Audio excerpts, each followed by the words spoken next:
I'm going to explain how to get arpeggiated soundscapes like these from the Waldorf Blofeld. And I'm starting from my own template sound, and it sounds a bit like this. It's not a huge departure from the initialized sound that the Blofeld gives you, although I've tweaked the amp and the filter envelopes. We'll just have a look at that. There's the filter envelope and the amp envelope to give a sort of a piano shape. And I've put the two filters in series. Let's just go to this page there. You can see how you can switch between the two modes. There's serial and parallel. And these diagrams on the display are quite handy. I think the serial routing lets you sculpt the sound from the oscillators a lot more radically than with the filters in parallel. And I'm just using a single oscillator. You can see that oscillators 2 and 3 are set to off. Let's go back to number 1. Now with the balance parameter here, what that value means is that this oscillator is feeding all of its output directly into filter 1, that's F1 there. And as the filters are in series, that means that the oscillator passes through filter 1, then through filter 2 in a sort of a chain. Now, if I reduce that value of the input into filter 1, you see eventually it gets to this setting called middle, and then it starts to feed into filter 2 directly. But I think the middle setting, or calling it middle, is a bit misleading. It means it's going equally into both filters, so you're sort of getting a parallel result even though you might have the filters in series. You need to play around with that to see what you think, but there are several places where Waldorf have used rather odd terminology, I think, and this is one of them. I'll put it back to F1 64, so it's feeding entirely into filter 1, and then it'll come out of filter 1 into filter 2. So let's set the arpeggiator going. Let's go down to the arpeggiator page on this row, and then just scroll through to the arpeggiator page, and I'll put it on to hold so that I've got both hands free to edit the sound as it plays.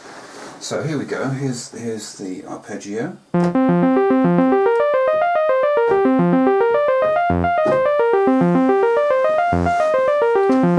And we can start doing something interesting with that. So let's tweak the filters, let's give a bit of envelope depth for filter 1. Close down the filter a bit more. You can see I've got it set to a low pass filter. A bit more envelope amount. Let's go to filter 2. You can see I've got it set for a high pass filter. See what we can do with a bit of envelope amount.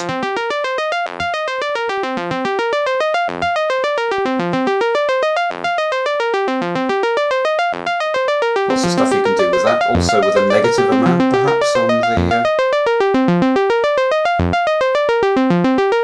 second filter. Let's tweak the envelopes. Let's go to the amp envelope. A bit more decay, a bit more release. Filter envelope.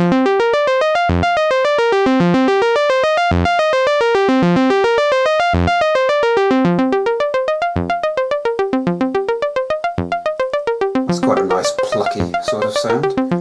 Nice fast envelopes on this machine. Now on filter 2, let's just scroll along to another page, the one that does the panning. Now you've got the pan set by default in the centre, but I've got LFO LFO2 set as the pan source. Now let's, and I hope you're listening to this in stereo, of course you are, and I've got LFO2, let's just go down to LFO2 and let's have a look at the right page for that. Maybe just take the speed down a little bit. And that's quite a nice stereo effect there. And let's add some effects mix 2. Just go along to the effects 2 page. Oh, I'm going in the wrong direction. Effects 2, here we are. I've got it set to clock delay, and the mix at the moment is 20 odd. And I've got a length of a half, that's half a bar, so it's in sync with the internal clock, or the clock of your external sequencer. And I've also got the cutoff set to 40, which is it sort of takes the higher harmonics off the repeats in the delay. If I just open that out a bit,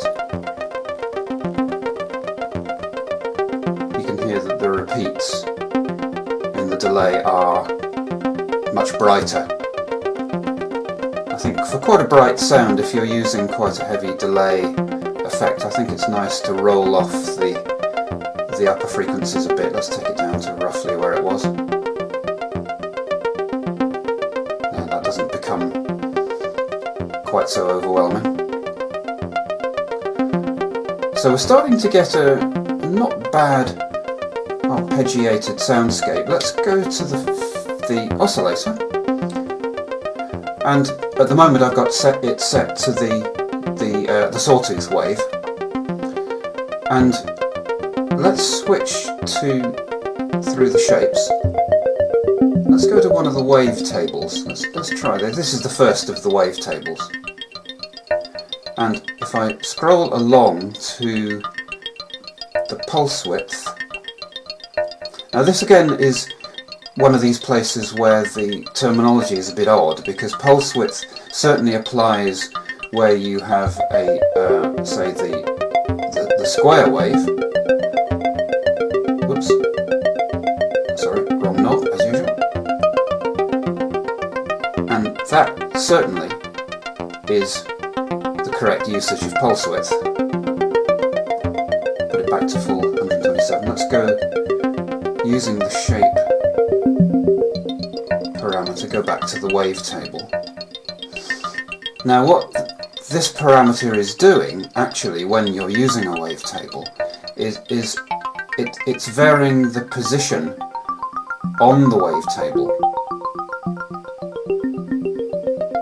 You can hear that sound changing as I change the value of the pulse width, and it's not really pulse width at all. It's just it's the point on the wavetable that is actually audible. It's rather nice. There's some rather nice tones in there. Anyway, what I'll do is set it roughly in the middle, and on the next page you can see I've got the modulation source as LFO1. Now I've got a quite slow, let's go to LFO1. I've got quite a slow speed with the sine wave. Pop back up to the oscillator.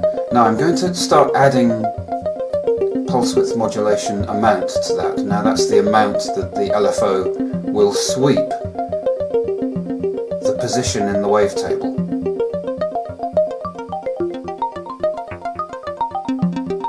And you can hear that's quite an audible effect there.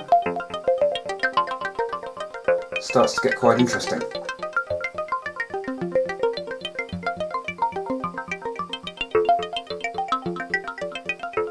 And if I like, let's just go back one page to the pulse width. And while the LFO is sweeping it, I can also just vary the sort of centre position.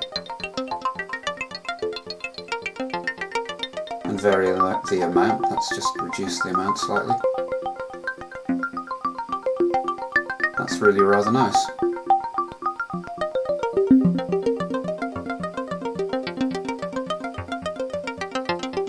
So there's really quite a big range of tones that you can get just with a single wavetable by varying the so-called pulse width and the amount that it's being modulated. And of course you can modulate it from a whole variety of different sources, all the various LFOs, the envelopes, keyboard tracking, etc, etc, etc. I'll put it back to where it was at LFO 1. So that's really pretty flexible. And that's just with the single wavetable. So we've got all these other wavetables which we can experiment with. Now we've got a sort of quite interesting setting for all the wavetable sweeping. We can just try it with different wavetables.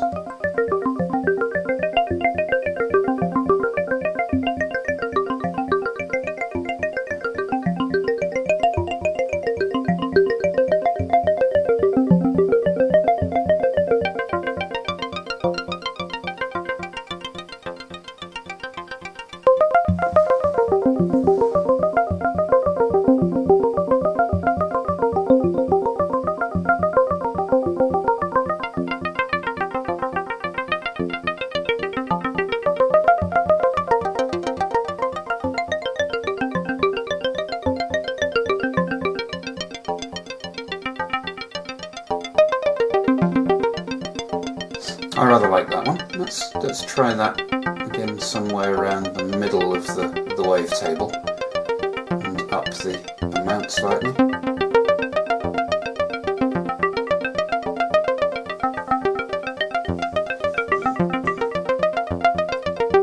Let's try it down an octave.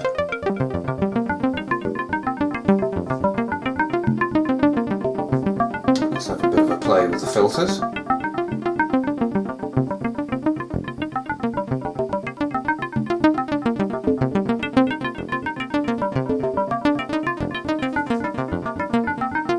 Resonance, perhaps?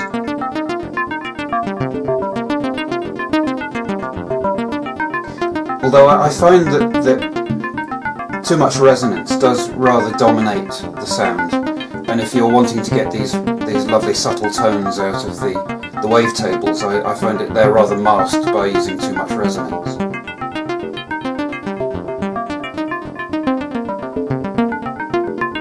Try filter 2.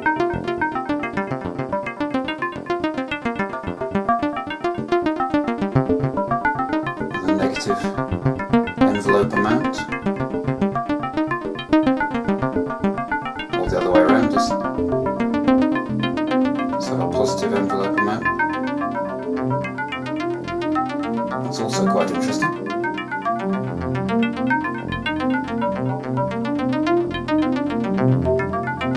Nothing like that. That's a bit of keyboard tracking. Keyboard tracking on the filter 1 as well.